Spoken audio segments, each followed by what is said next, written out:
Salut à toutes, salut à tous. Bienvenue dans votre émission Ère numérique.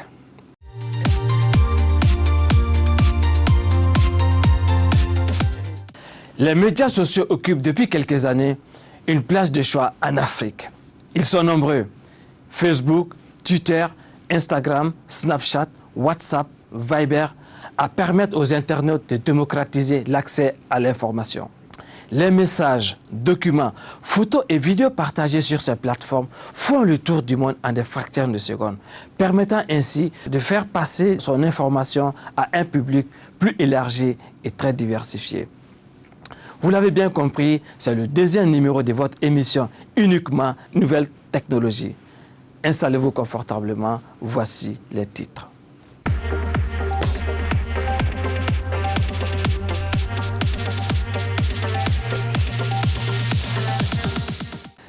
Vu l'adhésion mondiale autour de ces réseaux, tous les secteurs d'activité y sont représentés.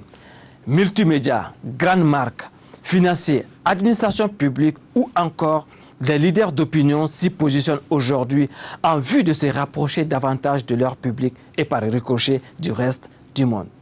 Les réseaux sociaux constituent désormais d'espaces d'échange instructifs et incitateurs d'idées et de valeurs nouvelles. Qu'ils soient activistes, blogueurs ou tutos, ils réussissent à influencer l'action publique grâce à leur cote de popularité. Comme toute médaille a son revers, les réseaux sociaux entraînent également des conséquences négatives. Usurpation d'identité, le mauvais usage des photos et images d'autrui, la diffamation, la cybercriminalité sont entre autres des réalités quotidiennes. C'est pour cela que les pays africains renforcent aujourd'hui leur arsenal juridique en vue de la protection des données personnelles des individus ainsi que leur sécurité. C'est dans ce reportage.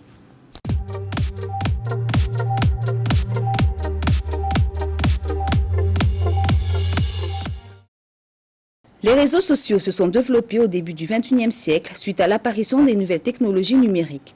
Découvert aux États-Unis en 1995 avec l'apparition du premier réseau social sur Internet par Andy, il s'agissait d'un service de réseautage social appelé Classmates. Cependant, ils n'ont été connus par tous les continents qu'en 2004. Ils ont graduellement pris une place assez importante dans la vie des personnes et des entreprises. Le réseau social Facebook à elle seule compterait plus de 2,13 milliards d'usagers mensuels. En Afrique, malgré le faible taux d'accès à Internet, les réseaux sociaux s'imposent comme outil d'information, de communication et surtout de changement. On assiste aussi de plus en plus à l'apparition de web-activistes dans chaque pays du continent. Je pense que les réseaux sociaux ils ont changé notre façon de vivre à plusieurs niveaux. Au niveau personnel déjà. Aujourd'hui, qui n'est pas présent sur Facebook, Twitter ou LinkedIn, et combien de personnes n'ont pas comme premier réflexe le matin d'aller consulter Facebook avant même de poser les pieds par terre. Donc ça nous permet déjà de rester connectés. On est aujourd'hui dans un monde où on se déplace beaucoup, on voyage, etc. Donc on reste en contact avec nos proches. Ça nous permet d'être informés. Et puis ça a changé aussi la vie, je pense, des entreprises en termes de stratégie de communication. Il y a quelques années, on allait faire de l'affichage, on allait faire des grands médias, de la télé, de la radio. Aujourd'hui, ça permet à des entreprises peut-être qui ont aussi moins de budget de pouvoir être visibles et communiquer auprès de leur cible.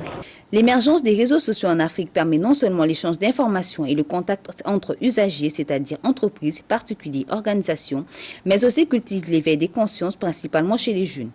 Facebook, Twitter, YouTube, pour ne citer que ceux-là, sont devenus un outil de promotion pour les entreprises commerciales et les fournisseurs de services. Ils sont aussi des vecteurs de mobilisation. C'est en communiquant via ces plateformes que les acteurs du printemps arabe ont renversé 3 gouvernements en 2011, Tunisie, Égypte, Libye. Les réseaux sociaux ont aujourd'hui révolutionné notre façon de communiquer et font désormais partie de notre quotidien. Lors du printemps arabe, par exemple, les réseaux sociaux ont été beaucoup utilisés pour mobiliser ou informer les populations, ou ils ont été utilisés pour aussi essayer d'attirer l'attention du reste du monde sur ce qui se passe dans ces pays-là. Donc les annonces se répandent comme une traînée de poudre. ainsi que le partage des images, tout se passait sur les réseaux sociaux. C'était des outils beaucoup utilisés lors de ces révolutions-là. Donc vraiment, ça a en quelque sorte aussi contribué, disons, à la chute de ces régimes-là. Alors, à l'ère numérique, les réseaux sociaux, quand ils sont utilisés à bon escient, constituent un véritable levier pour le développement du continent noir. Alors, les réseaux sociaux sont un vrai levier à l'ère du numérique, au sens où, comme on a pu le dire tout à l'heure, c'est un outil qui est utilisé d'abord par des particuliers, de plus en plus. Et donc, en fait, il y a un effet de transformation numérique, on va dire, à la base. Et je pense qu'un des points forts sur l'Afrique de ce levier-là, c'est de permettre de réveiller les États qui vont un peu être mis en obligation de s'adapter à cette transformation numérique justement par le peuple et par ses concitoyens qui eux-mêmes déjà se transforment et sont déjà numériques à la base. Donc aujourd'hui on assiste à un certain décalage et voilà, ce levier-là va permettre, va en tout cas obliger les États à transformer leur gouvernance et leur façon de travailler. Voilà, les citoyens aujourd'hui, ils sont connectés, ils ont l'habitude de tout avoir à portée de main et il faut aujourd'hui que le service public soit en phase avec ces habitudes des consommateurs. Oui, effectivement, les réseaux sociaux apportent des avantages considérables, mais peuvent tout aussi être source de problèmes. Les pirates informatiques sont aujourd'hui passés maîtres dans le vol d'identité via les réseaux sociaux. Certains s'en servent pour avoir accès aux renseignements personnels d'autrui afin d'escroquer leurs amis ou proches. Par ailleurs, certaines personnes y consacrent tellement de temps dans une même journée qu'ils nuisent à leur vie. Il y en a aussi qui s'en servent comme outil de vengeance en publiant des photos intimes ou en dévoilant des données à caractère personnel. Au Mali, depuis 2013, un service d'autorité de protection des données à caractère personnel existe. Il s'est fixé comme mission de protéger les données personnelles en République du Mali. C'est une autorité administrative indépendante qui a pour mission d'assurer la protection des données personnelles de toute personne vivant sur le sol malien. À titre de rappel, elle est chargée d'informer et de sensibiliser tous les responsables de traitement, autrement dit, les structures qui mettent en œuvre des traitements de données personnelles sur leurs obligations. Et elle informe également les personnes concernées, autrement dit, les personnes dont les données font l'objet de traitement. La loi a été adoptée en 2013. Donc c'est en juillet 2015 que les membres ont été nommés. Et c'est en mars 2016 que les activités ont réellement démarré. Alors, Madame Sou, déjà, quelles sont les actions menées par ce service depuis sa création? Donc, dans le cadre de la sensibilisation, on a organisé des séminaires, des ateliers à l'attention des responsables de traitement, comme je l'avais défini, les structures qui mettent en œuvre des traitements de données personnelles, que ce soit dans le secteur public et privé. On organise assez souvent aussi des sessions de formation à l'attention des jeunes, parce qu'aujourd'hui, ils sont les plus exposés. Il est clair que les réseaux sociaux ont une influence assez particulière sur le développement socio-économique et politique de l'Afrique. Il sera donc primordial de les utiliser à bon escient pour faire bouger le continent.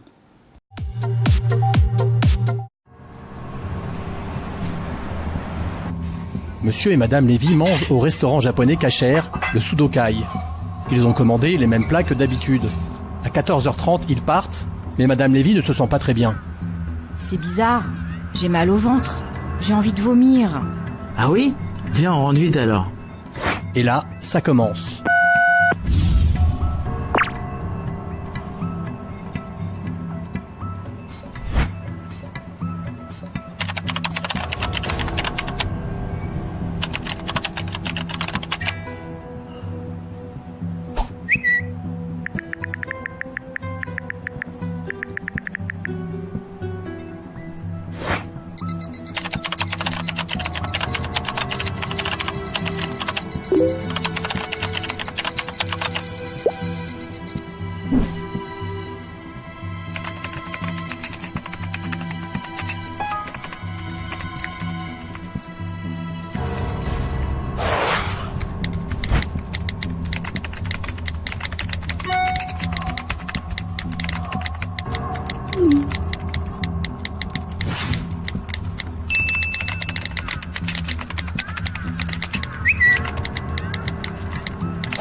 Il a une odeur bizarre, ce lait. Bah c'est normal, il est périmé. C'est sans doute pour ça que t'as des nausées. Mais oui, tu as raison. C'est sûrement à cause du lait que j'ai si mal au ventre. À 15h29, des centaines de personnes pensent que le restaurant Le Sudokai est totalement à éviter. La nouvelle se répand dans les autres villes et dans les agences touristiques. Qu'est-ce que c'est que cette histoire? J'entends des choses terribles sur le restaurant. Que le poisson ne serait pas frais? À 14h30 aujourd'hui, le Sudokai était un restaurant connu et apprécié de tous. Une heure plus tard, sa réputation et celle de son directeur étaient détruites. Peu après que Madame Lévy soit rentrée chez elle, au moins 400 personnes ont été convaincues que le restaurant Le Sudokai était dangereux pour la santé de ses clients et que son directeur n'était pas fiable. Et bien que ces informations soient mensongères, 3 mois plus tard, le restaurant n'a plus de clients et fait faillite. Si le Lachonara est comme un pistolet qui peut détruire une personne, le Lachonara sur Internet est comme une arme de destruction massive. Combien de personnes ont déjà été détruites comme ça? La prochaine fois que vous êtes sur le point d'envoyer ou de transférer un email, un message ou un post sur quelqu'un, réfléchissez bien avant de cliquer.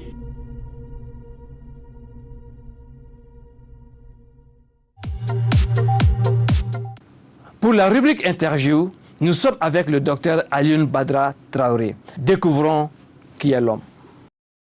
Né en 1962 à Ségou, Alioune Badara Traoré est titulaire d'un doctorat en informatique de l'Université électronique de Saint-Pétersbourg et d'un MBA en gestion d'entreprise. Ingénieur formé à cette science nouvelle qu'était l'informatique, Alioune Badara Traoré fut recruté de son retour au Bercail par la Sotelma en qualité d'informaticien. Dès lors, il gravit les échelons étant tour à tour chef du service informatique, directeur de l'information et des nouvelles technologies, chargé de mission pour les réflexions stratégiques et chargé de la sécurité des systèmes d'information au sein de la Sotelma. Très connu et apprécié à l'international, Dr Traoré fut membre au conseil d'administration de l'organisation africaine chargé de la gestion des ressources de l'Internet et directeur exécutif de l'organisation africaine de la gestion des noms des domaines. Alioune Badara Traoré est celui qui a introduit l'Internet au Mali. À savoir également que notre cher docteur a plusieurs casquettes à son compte, également celui du sport, où il est connu dans le milieu des arts martiaux, particulièrement le taekwondo, dans lequel il est grand maître ceinture noire 7e dan. Il fut également directeur technique national de la Fédération malienne de taekwondo, arbitre aux Jeux olympiques de 2012. Dr Alioune Traoré est marié et père de 5 enfants. Docteur, nous entendons de plus en plus parler des réseaux sociaux. Qu'est-ce que c'est réellement? Les réseaux sociaux constituent un service dans le monde de l'Internet. Donc vous savez comment est-ce que l'Internet est venu. C'est venu un peu entre guillemets par hasard, bien que l'interconnexion des réseaux a été planifiée par le département de défense américain. Donc les universitaires se sont mis dedans et ils ont commencé à travailler sur l'interconnexion des réseaux afin d'échanger les connaissances et afin d'échanger les résultats de leurs recherches. Donc au fur et à mesure, le public s'y est mêlé et c'est devenu un service comme ça nécessaire pour tout un chacun.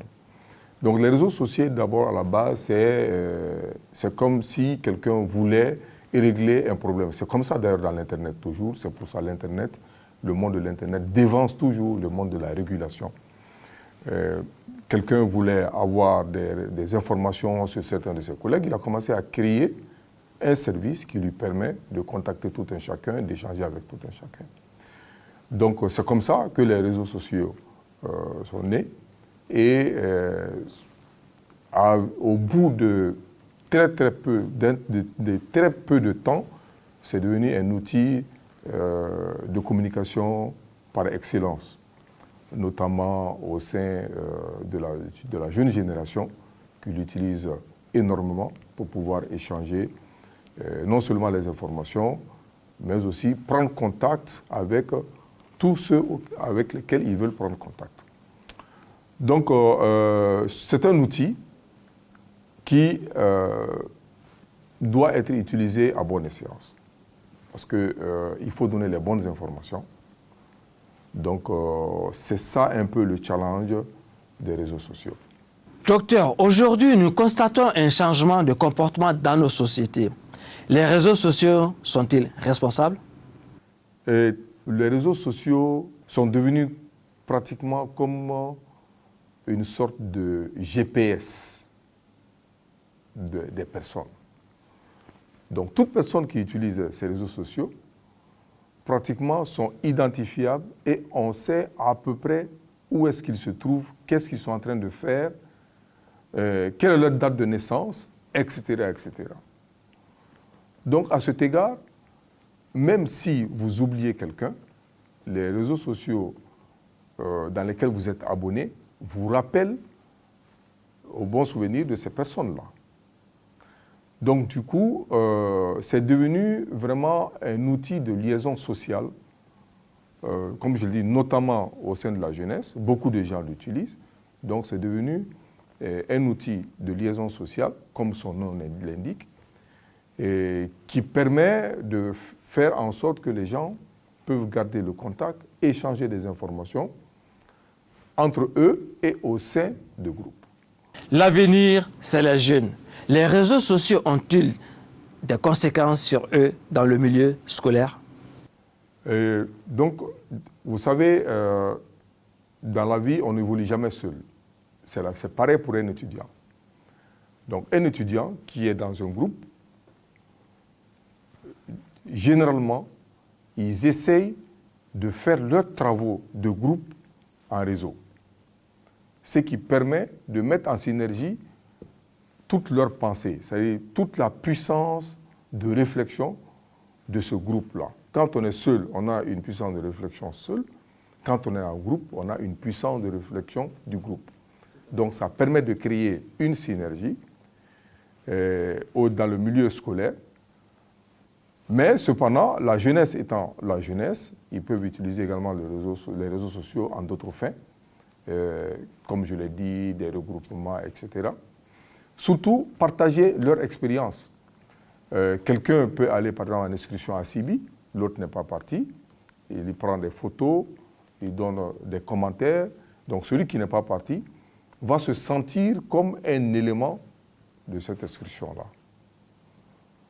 Il peut partager les devoirs de mathématiques, de physique, etc. Donc quelqu'un peut faire le devoir, partager cela dans leur groupe et ensemble, ils se mettent à trouver les meilleures solutions. Ils peuvent partager des cours. Donc les étudiants, aujourd'hui, je sais, utilisent beaucoup les réseaux sociaux dans ces différents domaines-là. Nous publions à longueur des journées nos photos, celles de nos amis et d'autres choses. Peut-on être poursuivi pour certaines publications sur des réseaux sociaux? On peut être poursuivi, mais c'est très compliqué pour le moment parce que toute la législation n'est pas mise en place. Vous savez, dans nos sociétés, il y a la législation et tout doit suivre la législation.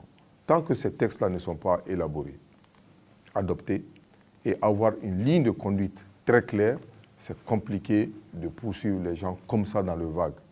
Même s'ils disent des choses, même si on sait que c'est faux, souvent c'est compliqué parce qu'il faut qu'il y ait cet état de fait en juxtaposition avec les textes législatifs.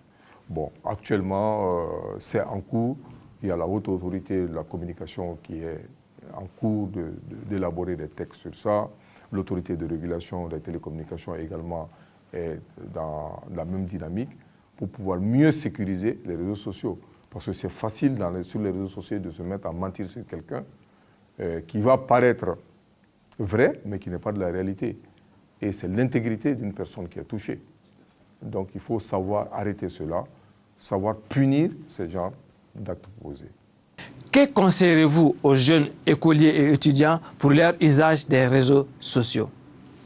Je leur conseillerais d'utiliser les réseaux sociaux à bon escient pour développer leur capacité d'apprentissage et renforcer leur capacité. Et non pas rentrer dans des moments... Pour moi, un étudiant doit faire quoi? Du sport et les études. Les autres choses vont venir après. Il n'a qu'à se concentrer sur les études et le sport. Après, quand il va finir ses études, il aura le temps de faire tout ce qu'il veut. Il aura la capacité, la latitude de faire tout ce qu'il veut. Dans le mouvement scolaires, ils peuvent rentrer dans de petites associations de maintien, de la propriété, etc., etc., donc qui sont vraiment orientés vers le développement, qui va leur apprendre à se comporter dans un milieu social et à communiquer dans un milieu social, à casser leur timidité.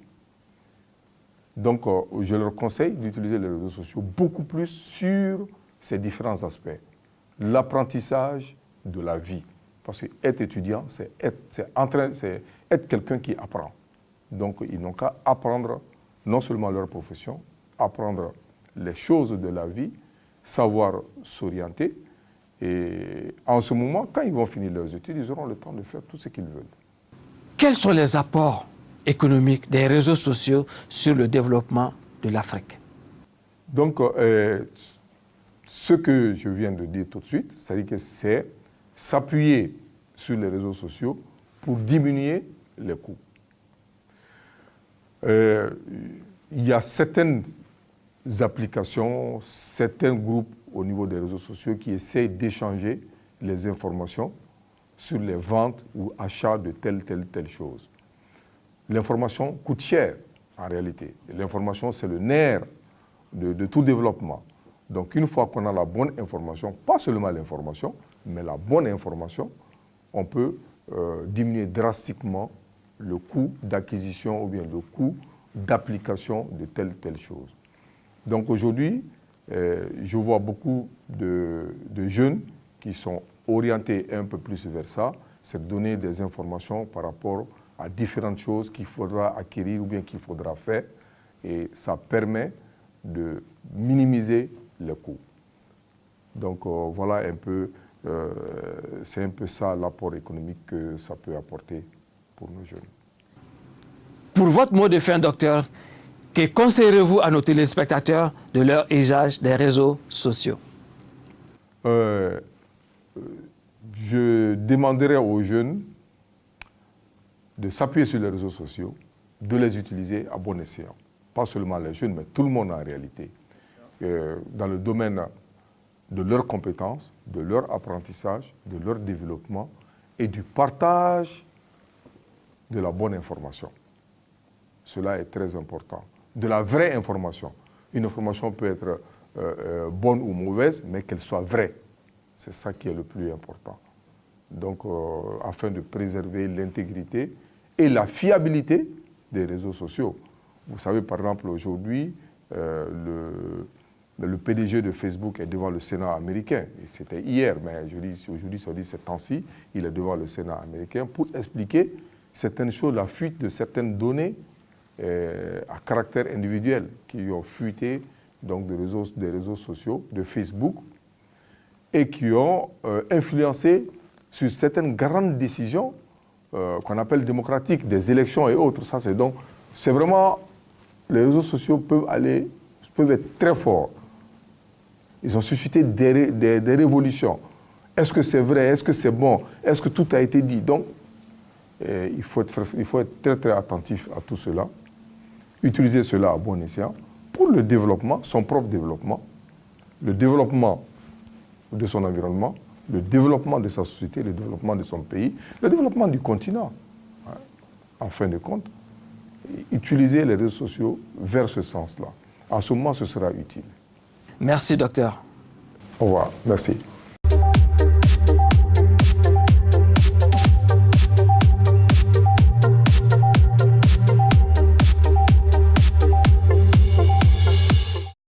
Nous sommes allés à la rencontre des jeunes startups qui ont mis en place un réseau social nommé l'ENALI. Ce réseau est 100% Made in Africa. Découvrons-le ensemble. L'ENALI est un réseau social complètement vocal et qui parle également les langues locales avec l'avantage de pouvoir faire des commentaires vocaux. J'utilise le réseau pour faire une rubrique que j'appelle Art et Culture. J'explique l'art et la culture dans la langue locale avec plus de facilité, des images expliquées. Et dernièrement, j'ai même parlé, en tout cas avec mon collègue de Kouroukanfouka. Nous avons parlé de la charte de long en large pour pouvoir expliquer facilement en français et également en bambara avec la possibilité de traduire dans d'autres langues la même rubrique et les mêmes informations très simplement pour que ça soit accessible à toutes les personnes, instruites ou non. Nous sommes chargés de faire la réalisation des vidéos de l'ENATEC. L'ENATEC, c'est-à-dire les technologies expliquées dans les langues locales et aussi les guides vocaux de l'ENALI. Et en même temps aussi, la dernière innovation de l'ENALI, l'appel navigation GPS. Et quand vous voulez inviter un contact à venir vous rejoindre là où vous vous trouvez. Et un exemple de l'appel navigation GPS, c'est-à-dire j'ai un contact qui veut m'inviter à aller chez lui. Je ne connais pas son adresse, je n'ai même pas besoin de connaître son adresse ni sa position GPS. Donc il suffit que la personne place un appel GPS, m'invite à aller chez lui. Voilà, c'est l'appel comme ça. Donc j'ai le choix, je peux refuser ou bien accepter l'appel. Si j'accepte, mon ENALI lance le GPS. Vous êtes arrivé. Voilà, et me montre l'itinéraire à suivre jusqu'à chez mon contact. L'ENALI, c'est le premier réseau social au monde qui est totalement vocal et qui parle les langues locales africaines. L'économie dans le monde, depuis la nuit des temps, c'était des particuliers, des entreprises ou des institutions qui produisent des produits et des services amenés par des distributeurs chez des consommateurs. C'était toujours comme ça. Dans les années 90, on a vu l'apparition de l'Internet avec les ordinateurs et un site web.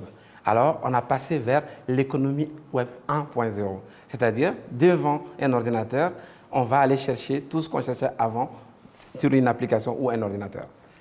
Dans les années 2000, il y a eu ce qu'on appelle l'économie 2.0, c'est-à-dire il y a les réseaux sociaux, il y a la connexion sociale et puis il y a la communication directe.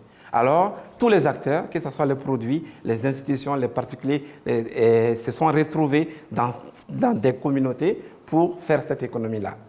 Et cette économie, elle a marché très bien dans les pays, par exemple comme en Amérique du Nord ou en Europe. Pour l'Europe, c'est 1000 milliards d'euros en 2016. Alors que pour l'Afrique et le Proche-Orient réunis, ce n'est que 217 milliards. Alors pourquoi? Parce que dans les pays comme le Mali, l'oralité est une culture et les gens préfèrent parler qu'écrire. Chez nous, il y a les griots. Chez nous, il y a une multitude de langues. En Amérique, on parle anglais. En France, on parle français. Mais au Mali, il y a une multitude de langues. Donc, personne ne maîtrise toutes ces langues-là dans leur ensemble. Et finalement, on a un faible taux d'alphabétisation. Par exemple, au Mali, il n'y a que 40% de la population qui sait lire et écrire. Voilà pourquoi l'économie numérique n'a pas pu décoller. Raison pour laquelle l'ENALI a été proposé, qui donne non seulement la possibilité de choisir les langues et de recevoir les guides vocaux et des instructions vocales donc, mais aussi de créer vocalement son profil pour accéder au système et de pouvoir faire des publications vocales, des commentaires vocaux et des photos sonores. L'idée, c'est qu'on soit instruit ou non, qu'on puisse avoir accès non seulement à l'outil numérique, mais aussi en faire un accès à l'économie numérique. Alors, pour en arriver là, il a fallu une équipe. Et l'équipe l'ENALI, c'est une équipe de jeunes Africains, donc, dont des Maliens, des Sénégalais, des Rwandais. Et donc, on a une équipe jeune. Ainsi, est-il possible d'affirmer aujourd'hui que l'Afrique numérique existe et qu'elle se développe très rapidement et que l'économie africaine en pleine croissance tire la plus grande partie de l'essor des réseaux sociaux? C'est la fin de ce numéro 2 de votre émission Ère numérique. N'oubliez pas de liker et partager notre page sur Facebook, Twitter et Lenali. N'oubliez pas également de nous envoyer vos propositions de thèmes. La prochaine émission sera sur l'IA, c'est-à-dire l'intelligence artificielle. Envoyez-nous dès maintenant vos questions. Les spécialistes dans le domaine vous répondront. Merci, bon week-end et à bientôt.